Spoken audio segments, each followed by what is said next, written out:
esta, perdón, a su muy corta edad y trayectoria académica, ya tiene publicado tres artículos en revistas internacionales que, pues bueno, son evidentemente evaluados por pares, ¿no? Actualmente él es alumno de la maestría en psicología de las adicciones y también pues da atención psicológica en el Centro de Prevención de Adicciones, doctor Héctor Ayala Velázquez. Entonces, la presentación o la ponencia del día de hoy justo se trata de que el licenciado Jiménez nos comparta su, uno de sus proyectos de investigación que justo dieron como resultado una publicación en una revista muy importante. Entonces, les invitamos a que, como menciona la doctora Morales en el chat, hagan sus preguntas. Nosotros nos encargaremos de irlas recopilando para que al final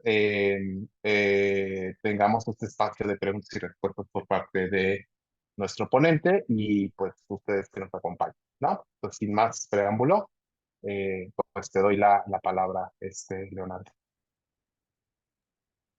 Muchísimas gracias, Hamid. Y pues bueno, antes de comenzar con la charla propiamente, me gustaría pues agradecer también a la Asociación Médica Mexicana de VIH por invitarme a este bonito espacio.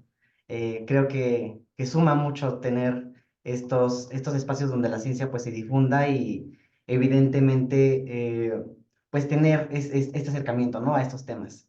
Entonces, pues hoy les voy a platicar acerca de algunos resultados que obtuvimos de un estudio exploratorio sobre consumo de cristal, particularmente datos relacionados con el estigma relacionado con el VIH, la adherencia al tratamiento y el consumo de cristal. Esto en hombres gays, bisexuales y otros hombres que tienen sexo con hombres de la zona metropolitana del Valle de México. Y así como justo agradecía este bonito espacio, pues también agradezco a las personas que se pudieron dar un tiempo para escuchar esta charla y pues evidentemente también me gustaría agradecer a las personas coautoras de este artículo del cual les voy a platicar el día de hoy, la doctora Claudia Raful Loera, investigadora principal del proyecto y autora de correspondencia de este artículo, el doctor Ricardo Orozco y la doctora Marilena Medina Mora, que son co-investigador y co-investigadora de este proyecto. Si ustedes buscan este título en línea, ya van a poder leer este artículo un poco con más detenimiento. Yo ahorita les voy a dar una pauta general acerca de esto que encontramos. Y también al final de la charla, pues les voy a pasar el artículo por medio del chat si es posible.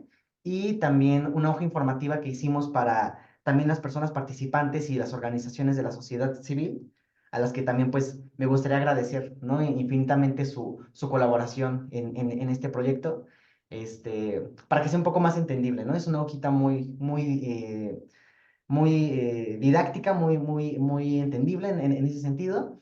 Y pues bueno, ¿no? Me gustaría también agradecerles a estas organizaciones, al equipo de investigación de estos proyectos y a las personas que desde la academia o de su experiencia vivida nos han ayudado a entender este tema desde muchas aristas, ¿no? Y nos han complementado en ese sentido.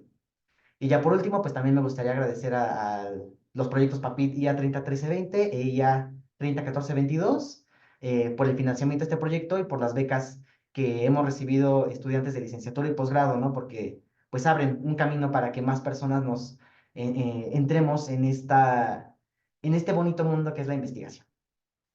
Entonces, ahora sí, un poco en materia de lo que nos atañe el día de hoy. eh, pues me gustaría comenzar esta presentación dando una breve introducción acerca de cómo es el estado, ¿no? Del consumo de sustancias en esta zona centro de México. Les voy a presentar también algunos resultados de estudios específicos de consumo de sustancias en población de personas gays, bisexuales y otros hombres que tienen sexo con hombres, población a la cual me referiré como GBH-SH en el resto de la presentación. Y también les voy a mostrar, ¿no? Cómo este consumo es asociado con algunos padecimientos, ¿no? Como la infección por VIH, la importancia que es para esta población la adherencia al tratamiento y vamos a hablar como de algunas características, algunas variables que han visto que afectan, ¿no? Esta adherencia al tratamiento. Posteriormente, pues les voy a explicar, ¿no? Un poco de dónde surge este proyecto, cuál es la importancia de realizarlo, qué pensábamos que íbamos a encontrar, qué encontramos, algunas explicaciones que les hemos dado a estos datos. Y finalmente, pues voy a concluir con algunas conclusiones, ¿no? A las que hemos llegado con esta investigación. Entonces, lo que se sabe a partir de encuestas probabilísticas que se han hecho para medir prevalencia de consumo de sustancias en la Ciudad de México, es decir, pues, qué tanto, qué porcentaje de la población consume y qué consume, muestran que del 2011 al 2016 ha habido un incremento en el consumo de sustancias no legales, ¿no? Particularmente el consumo de cannabis, de cocaína y de estimulantes de tipo anfetamínico. Particularmente en personas GBH y CH de la zona centro del país, se ha visto que el consumo pues es cada vez más prevalente, ¿no? Y antes se hablaba como mucho del consumo de la marihuana y la cocaína, pero conforme ha avanzado el tiempo, pues se ha hecho más visible, ¿no? Porque no es que no existiera, sino a partir de los estudios se ha hecho más visible que hay consumo de poppers, de éxtasis, de cristal, ¿no? Y de otras sustancias que muchas veces se consumen en conjunto, ¿no? Eso es a lo que se le llama un poco esto del policonsumo, ¿no? Entonces, algunos estudios que también han visto o se han propuesto ver qué tanto el policonsumo podría, o el consumo específico de algunas sustancias podría incrementar la probabilidad de algunas infecciones o, de transmisión sexual u otras características. Han mostrado que las personas que tienen este tipo de consumo son mayormente personas jóvenes, hablamos de personas bueno, ahí, ahí es muy debatible, ¿no? ¿Qué podría ser joven para una persona o para otra? Pero en los estudios pues hablan, ¿no? De personas de 20 a 30 años, que tienen conductas sexuales. A mí no me agrada mucho, ¿no? Hablar de conductas sexuales de riesgo es un tanto debatible, pero pues hablan del uso inconsistente del condón, personas que tienen múltiples parejas sexuales y demás cuestiones, ¿no? Y se ha visto que este policonsumo pues está asociado con la adquisición y transmisión del VIH. Entonces, lo que se sabe del VIH en México, al menos para el informe, el último informe que se tiene de Censida, eh, se conoce que para 2022 habían 227.378 personas viviendo con VIH, de las cuales en ese año 17.620 fueron nuevos casos, lo cual atañe como una incidencia de 13.7 por cada 100.000 personas. Es decir, la incidencia pues son justo estos nuevos casos, ¿no? de VIH. Y de estas 227.378 personas, pues 127.992 estaban en tratamiento antirretroviral, ¿no? Ahorita vamos a comentar un poco más acerca de la importancia de esto, ¿no? También algunos estudios que se han hecho con respecto a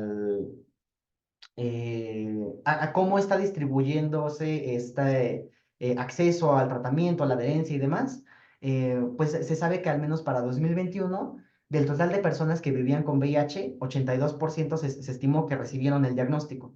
Y de ese 82%, 91 estaba en tratamiento antirretroviral y solamente 88% alcanzó en ese momento pues la supresión viral, ¿no? Y con respecto pues a la mortalidad, a las muertes, por enfermedades relacionadas con el VIH, pues encontró que en 2019 en esta base de datos que se hizo gigantesca, ¿no? De datos nacionales y mundiales, eh, que habían 6.39 por cada 100.000 habitantes, es decir, esta tasa de prevalencia, de incidencia, perdón, de mortalidad en hombres específicamente, y que de las muertes totales que sucedieron en México en hombres, 0.94% se debían a esta condición, ¿no? A enfermedades relacionadas más bien con esta condición.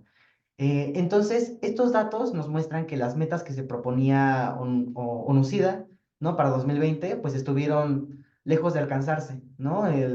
Si bien ha habido como un esfuerzo colaborativo en instituciones a nivel gubernamental y demás, nos muestran estos datos que sigue siendo un tema pendiente, ¿no? El atender y ver qué estrategias son efectivas, ¿no? Para prevenir y para atender esta condición. Entonces, una de las medidas que se ha propuesto para controlar la epidemia del VIH es justamente promover la adherencia al tratamiento, porque a partir de esta adherencia las personas pueden llegar a un estado serológico indetectable, ¿no? Como bien seguramente conocerán, el, hay un momento en el que si sigues tomando el medicamento y teniendo esta adherencia, pues llega un momento, ¿no? En el que la cantidad del virus es tan baja que se vuelve intransmisible, ¿no? Ahora, cuando hablamos de esta adherencia al tratamiento, hablamos no nada más de que las personas tomen sus medicamentos, sino que también adopten ciertos hábitos que no son propiamente la toma del medicamento, pero que sí pueden ayudar, ¿no? Al desarrollo, ¿no? El cómo pasar el vivir con VIH. Entonces, dentro de estas otras acciones que son no farmacológicas, se menciona el asistir a las citas médicas, evitar el consumo de sustancias, evitar reinfecciones y otras infecciones de transmisión sexual, ¿no?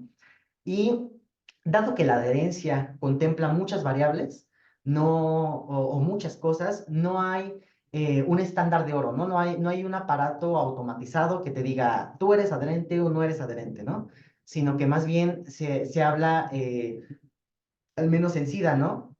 Que una persona con adherencia es aquella que sigue, al menos en un 95% de las veces, todas las indicaciones médicas, lo que sea que eso signifique, para que las personas pues, puedan llegar a esta indetectabilidad, ¿no? Entonces, dada la importancia de la adherencia en esta población, pues es también relevante saber qué puede afectarla, ¿no? Y se han hecho una infinidad de estudios dentro y fuera de México sobre qué podría estarla afectando, pero aquí me voy a centrar, ¿no? En tres aspectos, en las conductas sexuales, el consumo de sustancias y propiamente ser GBHCH. Entonces, con respecto al estigma relacionado con el VIH, hay diferentes aproximaciones que se tienen para saber qué lo compone, qué es, ¿no? Entonces, de forma general, se habla que el estigma relacionado con el VIH son todas estas acciones, creencias, aptitudes negativas asociadas a las personas que viven con VIH, ¿no? Y estas autoras, Earnshaw y Chowdhury, proponen un modelo, ¿no? El cual dice que este tipo de estigma se compone de tres mecanismos: el estigma promulgado, internalizado y anticipado. El estigma promulgado, pues habla de estas acciones tal vez un poco más visibles, ¿no? Del estigma, chistes relacionados con el VIH, recibir golpes por vivir con VIH, y estas cuestiones, ¿no? Un poco como más visibles a simple vista.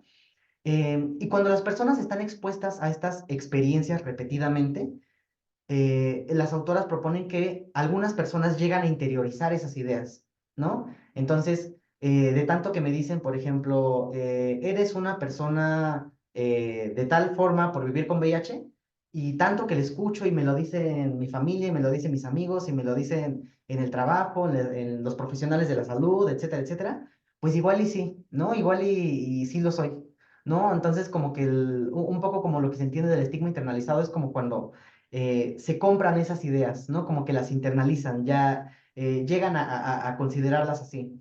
Entonces, cuando llegan a internalizar estas ideas, esperan recibir estigma por parte de otras personas en el futuro, ¿no? Entonces, de tanto que me dicen, ¿no? Aquí, eres una persona mala, por ejemplo, por vivir con VIH, ¿no? En el caso muy liviano que puede llegar a presentarse, ¿no? Entonces, yo internalizo esa idea y en consecuencia, pues digo, bueno, pues si las personas me han tratado así, pues mejor a lo mejor, seguramente, si las demás personas saben que yo vivo con VIH, pues me van a tratar así. Entonces, anticipan, ¿no? El estigma y en consecuencia, llevan a cabo acciones, ¿no? Dentro de esas acciones podrían caber, pues, el no tomar el medicamento antirretroviral, el no difundir, pues, este estado serológico. Y esto lo explica más, pues, una adaptación, ¿no? de un modelo que se llama modelo de estrés por minoría de Meyer. Eh, este modelo, pues, menciona que las personas GBH-CH y, pues, particularmente, ¿no? Pero se han hecho adaptaciones a otras poblaciones en situaciones de vulnerabilidad, en otras poblaciones vulneradas, perdón, donde menciona que, dado esa vulnerabilidad, las personas viven un estrés social que no vive la población general o no la vive al menos en el mismo grado, ¿no? Entonces, Esta adaptación de Turán y colaboradores menciona que el estigma afecta la adherencia al tratamiento porque a partir de estos mecanismos, pues esta relación se ve mediada por otras variables, ¿no? Como factores interpersonales, recursos psicológicos, estrategias de afrontamiento funcionales o disfuncionales, en donde mencionan pues el uso de sustancias, que este estigma hace que las personas desarrollen síntomas relacionados con trastornos mentales, afecta la forma en la que afrontan el estrés y otras cuestiones, ¿no? Relacionadas a ello, ¿no? Entonces, eh, pues un poco con estos datos nos damos cuenta que no nada más el VIH en términos del control y su atención, pues es un tema pendiente para las instituciones de salud, sino que pues al menos ya a nivel internacional se nos dice que tanto el uso de metanfetaminas como el estigma relacionado con el VIH se asocia con una mayor presencia de síntomas de depresión, de ciertas conductas sexuales y de una baja adherencia al tratamiento. ¿No? Porque algo muy importante que me salté, pero que no, o más bien que mencioné como ligeramente, es que dentro de estos estudios, ¿no? Que han visto relacionado el policonsumo con ciertas conductas sexuales o con menor adherencia y demás, sí ponen una atención diferenciada a cuando las personas consumen, por ejemplo, cristal, ¿no? O sustancias que las mismas personas que las consumen suelen describir como sustancias más potentes, ¿no? Esas sustancias que dan más esta sensación de euforia, de rush. Eh, Dado eso, pues es importante, ¿no? Pues investigar este tema y en muestras mexicanas, en personas de México, se ha estudiado este tema, pero desde perspectivas más cualitativas o enfocándose solo en el estigma anticipado, que es como el mecanismo de estigma más relacionado con la adherencia, ¿no? O directamente relacionado con la adherencia. Entonces, dado esto, nos propusimos investigar cuál era la relación entre el estigma y la adherencia al tratamiento en personas GBH-CH que consumen cristal de esta zona del país. Entonces, el objetivo general fue básicamente identificar la relación entre estas dos variables, aunque también, pues, como objetivos específicos nos propusimos a describir las características sociodemográficas de esta muestra y también a comparar a personas adherentes y no adherentes en términos de qué tanto estigma reportaban, qué tanto usaban el condón, el número de parejas sexuales, su consumo de cristal en las relaciones sexuales y qué tan riesgoso podría llegar a ser su consumo, ¿no? Em, lo que hipotetizábamos es que iban a haber diferencias significativas entre personas con adherencia y no adherencia, pero que justo, ¿no? Que aquellas personas que reportaran un grado mayor de estigma, de uso inconsistente del condón y de parejas sexuales, iban a tener menos adherencia al tratamiento, ¿no? Esto pues justo desde lo que se ha reportado en la literatura. Entonces, este estudio es como un estudio más chiquito, más bien, lo que les voy a presentar es un subanálisis de un estudio más grande que era un estudio exploratorio sobre consumo de cristal en la Ciudad de México. La investigadora principal es la doctora Raful y los criterios de inclusión, digamos, lo que tenía que cumplir la persona para participar era pues vivir en la zona metropolitana del Valle de México, ser mayor de edad, eh, no estar en tratamiento actual por consumo de sustancias al momento del estudio y reportar haber consumido cristal recientemente, ¿no? Es decir, en los últimos 3 meses. A partir de este estudio logramos llegar a 186 personas, ¿no? Que amablemente pues colaboraron porque era un cuestionario, ahorita les voy a comentar, ¿no? Muy, muy largo, ¿no? Entonces es todo un logro en ese sentido. Y los análisis que les voy a presentar son de 91 personas que, digamos, aparte de que cumplían estas características, reportaron tener un diagnóstico positivo de VIH y identificarse como personas gays, bisexuales o, en todo caso, ser hombres cisgénero que habían tenido relaciones sexuales con algún otro hombre en el último año. Entonces, eh, la forma en la que llegamos a estas personas es a través de un muestreo que se llama bola de nieve en línea, que consiste en que básicamente las mismas personas participantes eh, proponen, dado que se asume que se rodean de personas con sus mismas características, que cumplen también los criterios de inclusión, Entonces, ellas mismas pueden proponer, ¿no? Invitar al estudio a otras personas. Y eso se hizo en línea a través de redes sociales y también de algunos flyers, ¿no? Que se colocaron, dado que tuvimos el apoyo de organizaciones de la sociedad civil que tenían contacto con personas que consumían sustancias y pertenecían a la diversidad sexual. También contactamos a personas a través de aplicaciones de ligue, geolocalización, dirigidas a esta población como Grindr, y a través también de la clínica especializada Condesa. El diseño pues fue no experimental, cualitativo correlacional, debido a que pues lo que tenían que hacer las personas participantes era contestar un cuestionario. Este cuestionario tenía diferentes apartados donde se les preguntaban cuestiones relacionadas con la adherencia, con estigma, con el uso del condón, el número de parejas sexuales, el consumo sexualizado de cristal, y también aplicamos este instrumento que es el instrumento ASIS, que mide qué tan riesgoso está siendo ese consumo, ¿no? O sea, no mide nada más como qué tan frecuente estás consumiéndolo, sino qué tantos problemas ya está generando el consumo, también qué dicen las personas a tu alrededor, ¿no? O sea, consume sustancias inyectadas, entre otras cuestiones, ¿no? Que dan como esa primer pauta para identificar qué tan riesgoso está siendo este consumo. La forma en la que analizamos estos datos es a partir de medidas de tendencia central, para ver cómo se distribuían estas variables en la muestra. Y también hicimos análisis de regresión logística bivariados con intervalos de confianza al 90% y multivariados con intervalos de confianza al 95%. Esto más que nada para saber qué relación había entre el estigma y la adherencia, la cual se midió a partir de preguntarles, ¿no? Si estaban en tratamiento antirretroviral, con qué frecuencia tomaron su tratamiento antirretroviral en los últimos 3 meses y qué tanto habían asistido a sus citas médicas en los últimos 3 meses. Las personas que reportaban haber estado en tratamiento al momento del estudio, haberlo consumido, ¿no? Este tratamiento antirretroviral casi siempre o siempre, y asistir a las citas médicas casi siempre y siempre, que se definieron como personas con adherencia, ¿no? Si no cumplían alguno de estos criterios, se consideraba que la persona tenía una adherencia inconsistente, ¿no?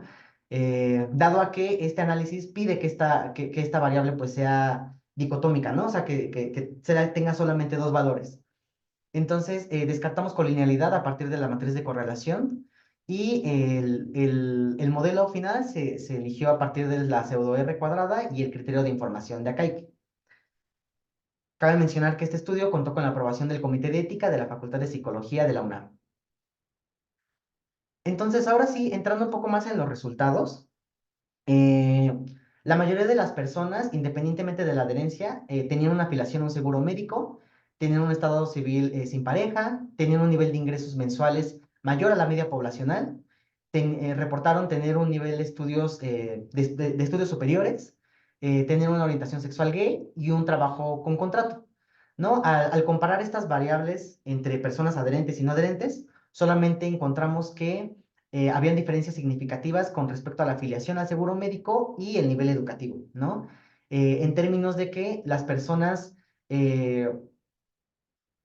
personas con adherencia tenían una probabilidad mayor de estar afiliadas a un seguro médico y de tener un nivel educativo, ¿no? Superior.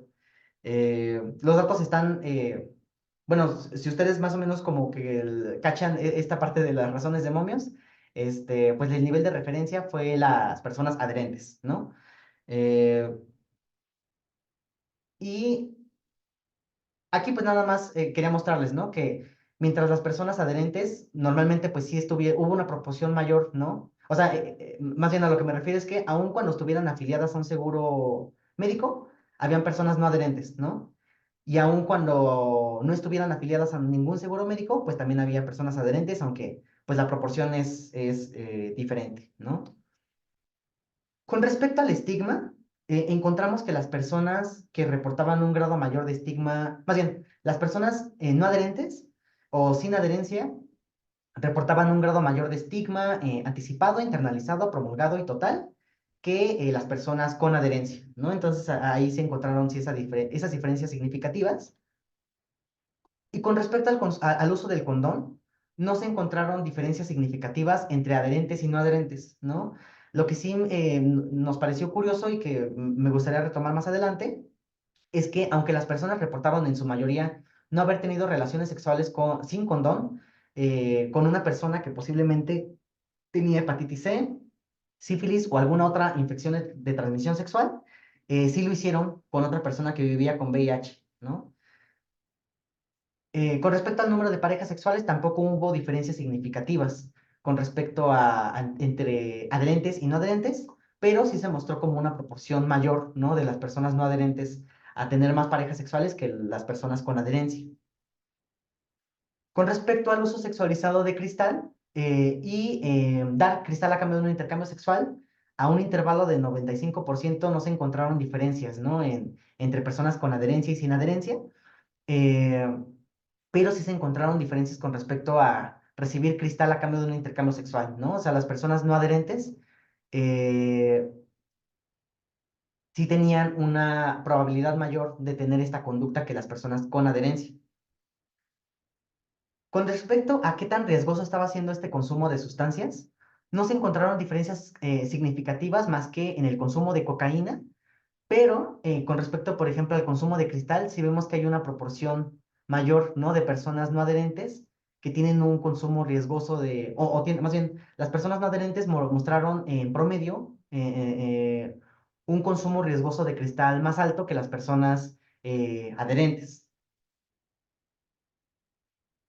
Aquí les presento un análisis que nos permite justamente ver como qué podría ser un factor protector o un factor de riesgo de la adherencia, o en este caso la no adherencia al tratamiento, ¿no? Entonces veíamos que las personas no adherentes o con no adherencia, tenían una probabilidad mayor de reportar estigma total y por cada uno de los mecanismos, tenían una probabilidad mayor de recibir cristal a cambio de un intercambio sexual y de tener un consumo riesgoso de cocaína.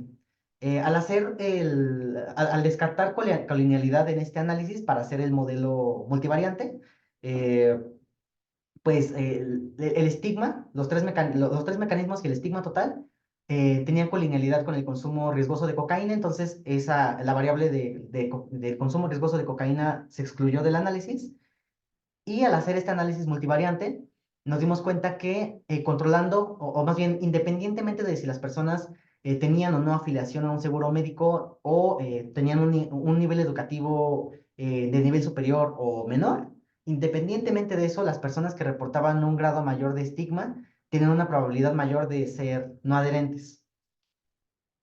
Entonces, un poco lo que se ha comentado acerca de estos datos es que la relación entre el estigma y la adherencia está mediada por estrategias de afrontamiento disfuncionales, ¿no? En este sentido que las personas, como ya les decía, el estigma anticipado hace que las personas no difundan su estado serológico, no nada más pues con su círculo cercano, sino pues incluso con profesionales de la salud o incluso anticipando ese estigma decidan no tomar el tratamiento antirretroviral, pues eso tiene afectaciones en la adherencia al tratamiento.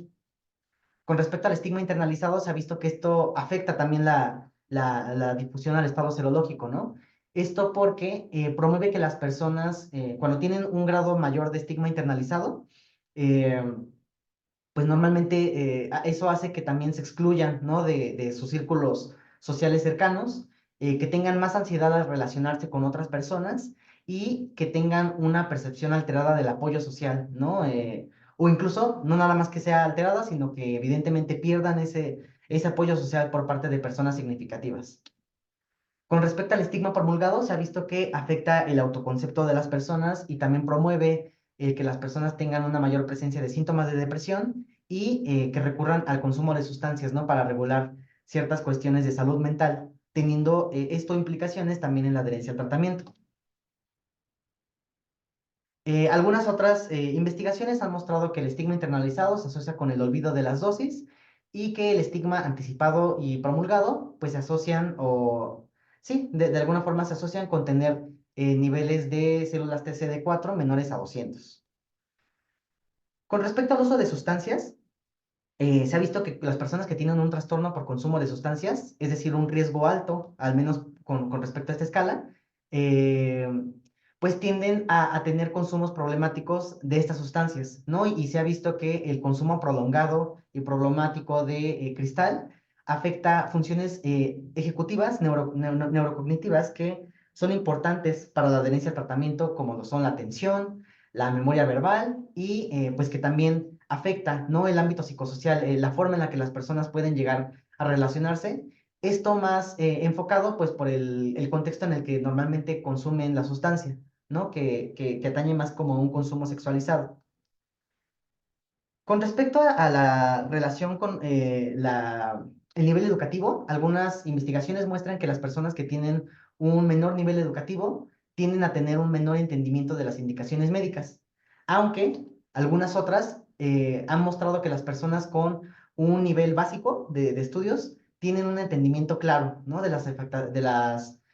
su afección médica, ¿no? Entonces tal vez no podría ir tanto por acá sino que se propone, ¿no? Que tal vez un menor nivel educativo contribuya a afectar el empoderamiento que las personas puedan tener, ¿no? Entonces, podrían llegar a sentir que son menos capaces, ¿no? De tomar, de formar parte activa de al decidir este tratamiento.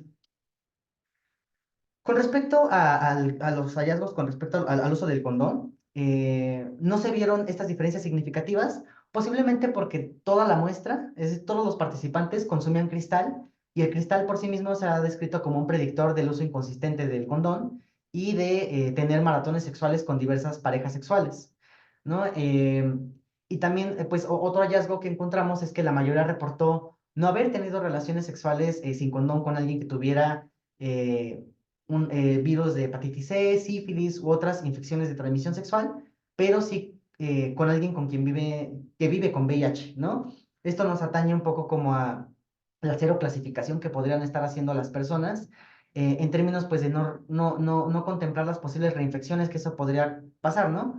Sabemos que pues es complicadísimo, ¿no? Que surja así como una nueva variante de un virus, pero pues es una posibilidad, ¿no? Este tema de las reinfecciones. Eh, También el hecho de que la mayoría, independientemente de la adherencia, prefiriera no usar condón, nos habla de que las personas, pues posiblemente no sea como una medida efectiva o hacia donde deberíamos de dirigir las intervenciones, o más bien adicional a eso, también tomar en cuenta que hay personas que deciden no usar condón, pero sí tomar otras medidas de autocuidado, ¿no? Como el PrEP. Entonces, en ese sentido, sería importante, ¿no? Impulsar estas otras estrategias que también de muchas maneras, pues se ha demostrado su efectividad, ¿no? Ahora, a diferencia de la literatura internacional, pues aquí no encontramos diferencias entre personas con adherencia y no adherencia con respecto al número de parejas sexuales o al uso sexualizado de cristal, ¿no? Eso, digamos, pues por encontrarlo en un estudio, eso no nos dice que evidentemente eso no pasa y ya, ¿no? Pero sí nos podría estar hablando de que tal vez no deberíamos de prohibir estas conductas, ¿no? No penalizarlas, sino también, más bien contemplar la reducción de los riesgos y daños asociadas a estas conductas, ¿no? Eh, y con respecto a la evidencia al sexo transaccional, pues se ha visto que el uso de cristal se asocia más bien con el sexo transaccional y también esta variable se ha visto asociada con mayores niveles de carga viral, ¿no? En estudios internacionales. A nuestro conocimiento, no sabemos que haya otro estudio que haya reportado esta relación, ¿no? Entre recibir cristal a cambio de un intercambio sexual y una no adherencia, pero en una fase cualitativa del estudio, entrevistas que hicimos posteriormente, las personas participantes nos referían que intercambiaban antirretrovirales por cristal, ¿no? Y que normalmente el consumo de cristal era un consumo sexualizado.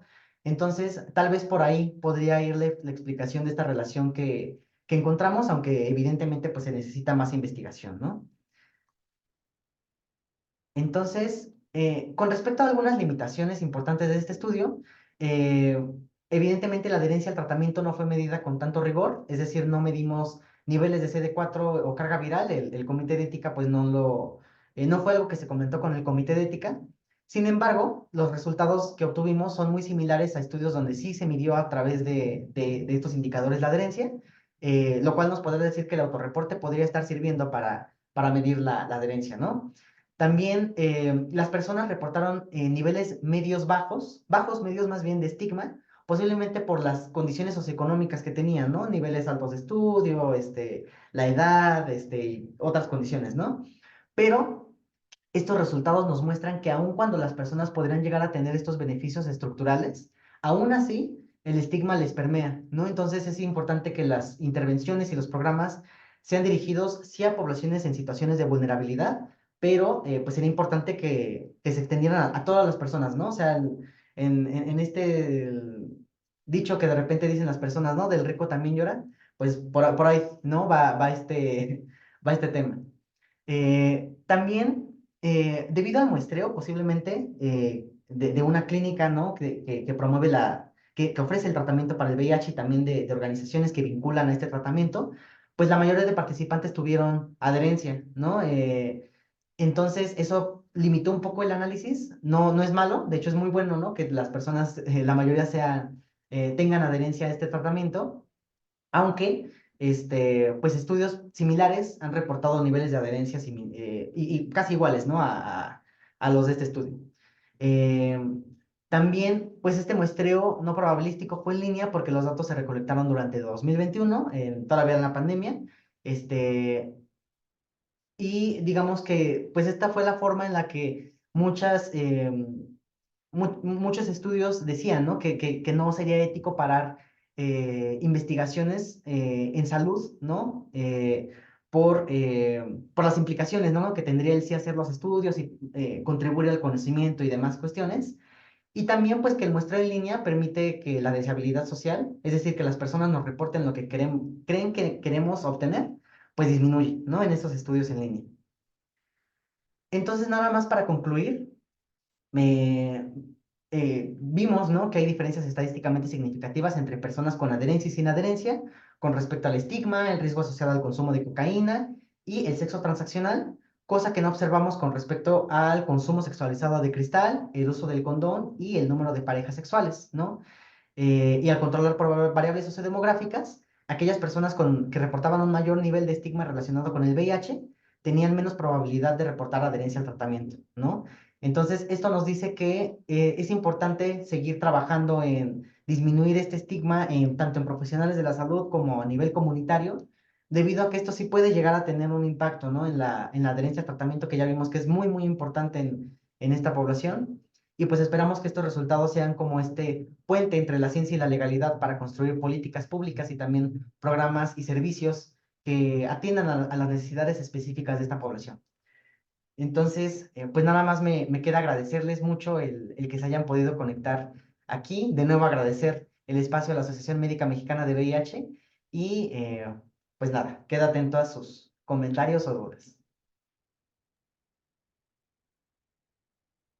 Ah, pues muchas gracias, Leonardo. Gracias por compartirnos esta experiencia y sobre todo me parece súper relevante el hecho de am, que estos datos son de población mexicana, ¿no? O sea, es de personas mexicanas, en este caso varones, y que pues muchas veces de pronto no tenemos tanta información y la información viene de fuera, ¿no? Pero creo que esto es súper relevante, particularmente, como tú bien sabes y lo mencionaste, ahora que está siendo un verdadero problema entre los hombres gays, bisexuales y otros HCH, el consumo de cristal, y que pues lamentablemente el tipo de sustancia que se está consumiendo tiene una alta concentración muchas veces de otras sustancias que que tienen un potencial adictivo súper elevado y lamentablemente hay un enganchamiento muy fácil en eso. Pero bueno, eh, a mí me gustaría o tengo como algunas preguntas en lo que a lo mejor alguien más se anima a escribir algo al respecto o el resto de la mesa directiva de la asociación puede, si quiere hacer como alguna pregunta. Pero me llamó la atención y lo mencionaste con respecto a que los ricos también lloran y también sufren de estigma. Este, porque justo, pues me sorprendió mucho como el perfil sociodemográfico de tu muestra, ¿no? Y yo me preguntaba o me puse a pensar si habrá sido como un sesgo de selección propiamente de la investigación o será que el perfil sociodemográfico de los usuarios de cristal en nuestro país o particularmente en la ciudad están teniendo este perfil y a lo mejor eh, otros HCHs tienen con un perfil sociodemográfico con a lo mejor más desfavorable, tienen otro tipo de consumo de sustancias? ¿Tú qué opinas con respecto a eso? Sí, de hecho está muy interesante porque, digamos, si presentáramos como solo estos datos sociodemográficos, las personas pensarían, ¿no? Ay, no, pues no hay estigma, ¿no? No usan condón, ¿no? O sea, como un montón de ideas preconcebidas, ¿no? Que de pronto podríamos llegar a tener. Pero justo es muy importante y yo creo que puede ser un poco de todo, ¿no? O sea, por un lado, el que las personas tuvieran que contestar un cuestionario en línea, que el muestreo se hiciera en línea y demás pues nos dice un poco que la persona ya de entrada tenía que tener pues acceso a un dispositivo electrónico, acceso a internet y otras cuestiones, ¿no?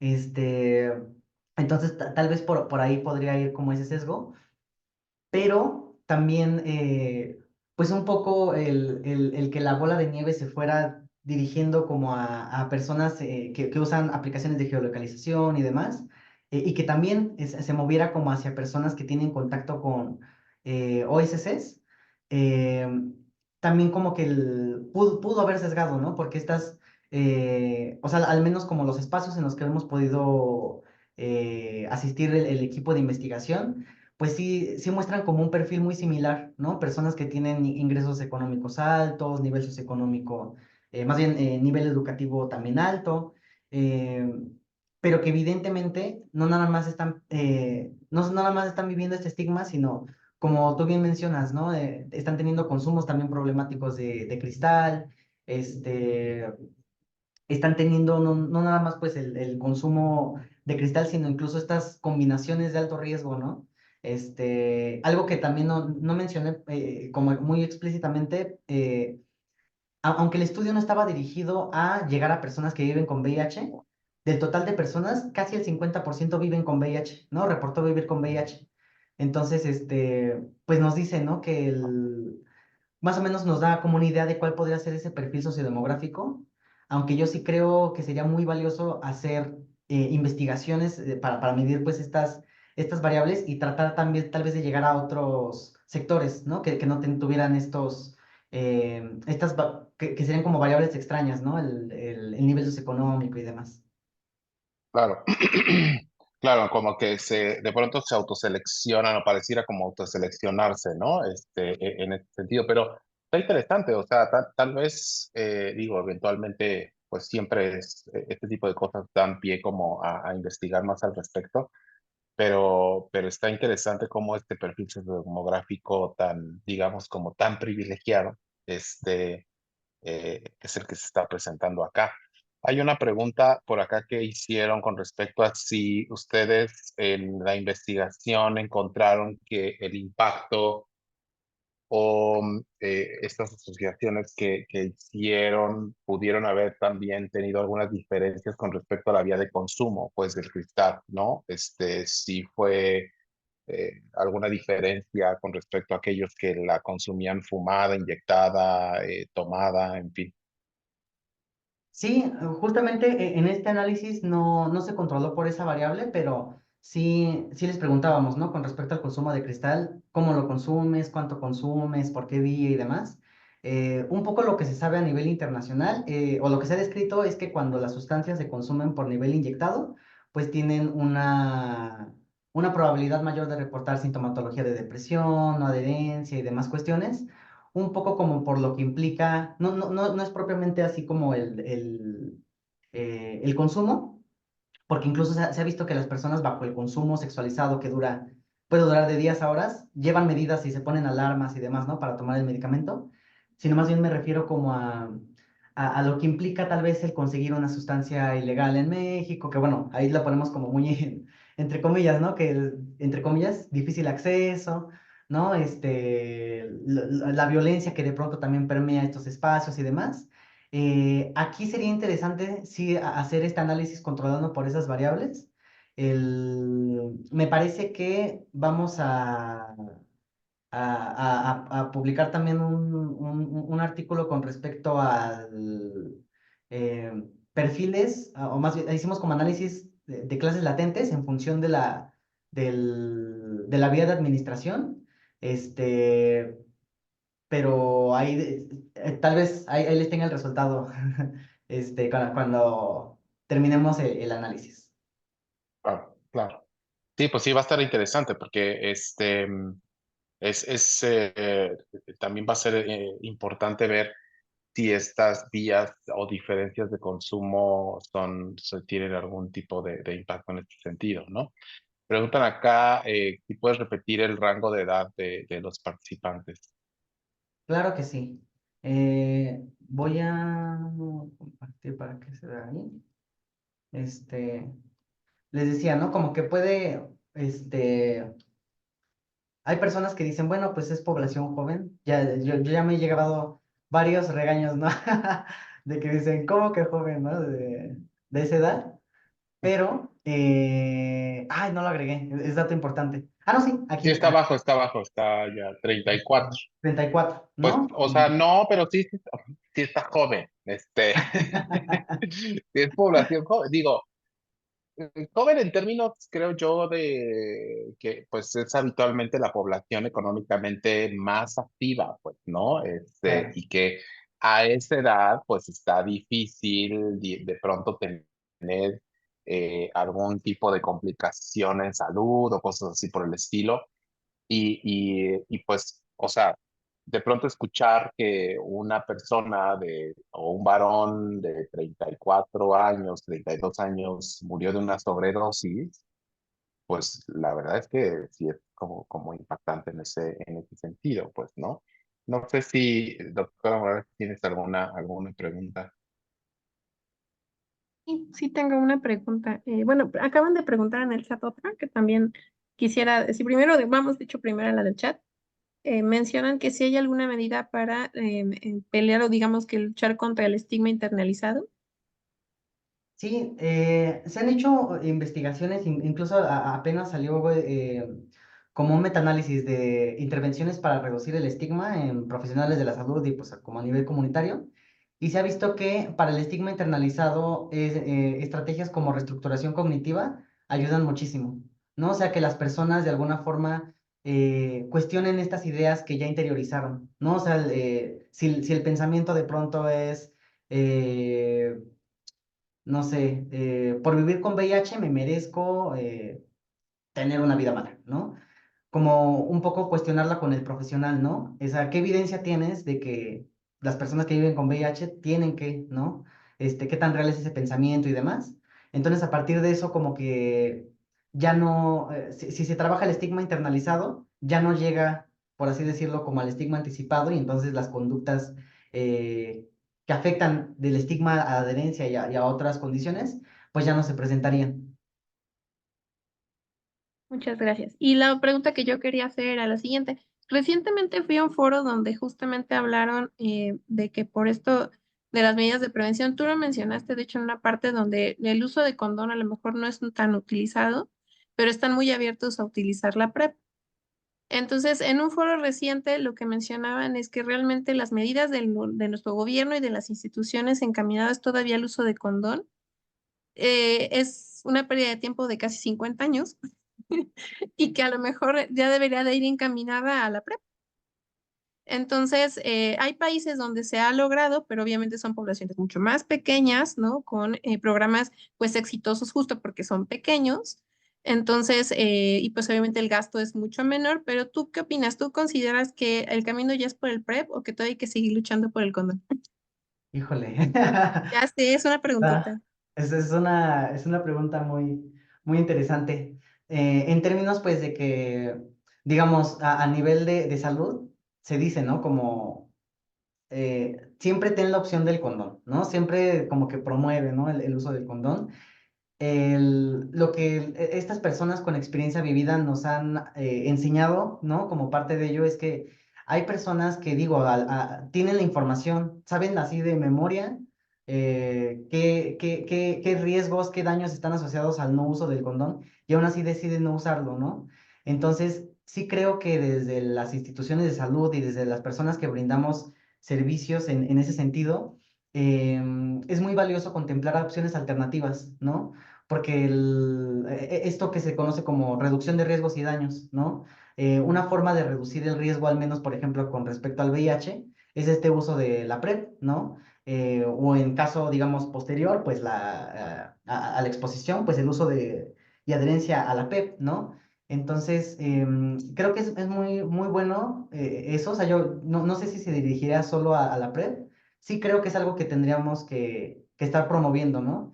Y también otras medidas de autocuidado, ¿no? Por ejemplo, estas personas, eh, las personas más bien que reportaban un consumo sexualizado, tenían ya estrategias, ¿no? O sea, no nada más me pongo la alarma para tomarme la PrEP o tomarme el TAR, sino también tenían alarmas para comer algo, para dormir, se hacían incluso, como se llevaban sus snacks, sus lunch. Entonces creo que impulsar esas medidas que podrían decir las personas tal vez más conservadoras, ¿no? Como de estás promoviendo que están haciendo estas cosas, pues yo los veo valiosas, ¿no? O sea, porque hay personas que tienen esta información y aún así no deciden no hacerlo y creo que parte de nuestra ética profesional es también respetar la autonomía, ¿no? De la persona.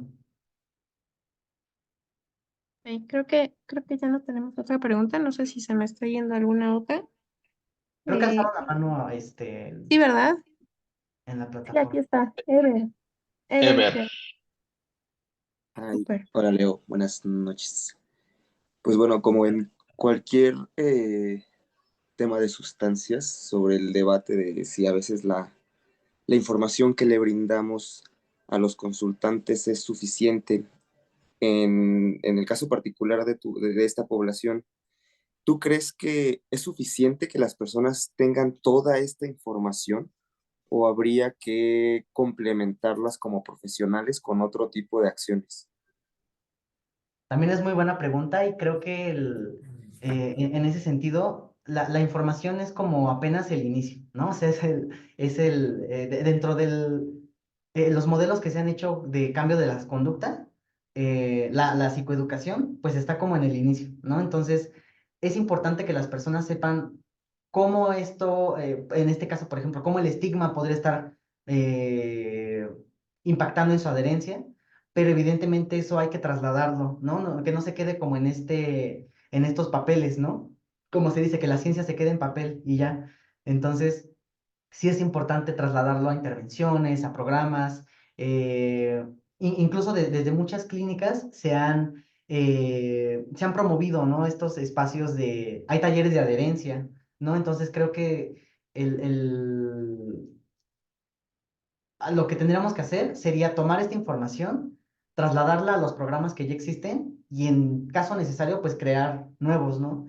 Y a veces, pues estos programas son difíciles de mantener, pues por el apoyo que pueden no haber tanto del gobierno, de la academia, ¿no? A veces que no hay como tan buena relación en conexión en eso, sí podría ayudar, ¿no? Entonces, sí, definitivamente ese es como el inicio, este como decía bien el doctor Hamid, ¿no? Son datos en población mexicana. Normalmente lo que hacemos es retomar información de Estados Unidos o de otros lados y ver si funciona acá.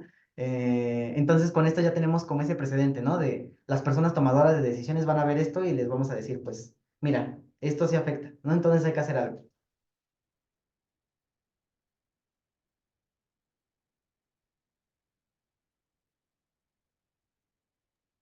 Gracias, Leo.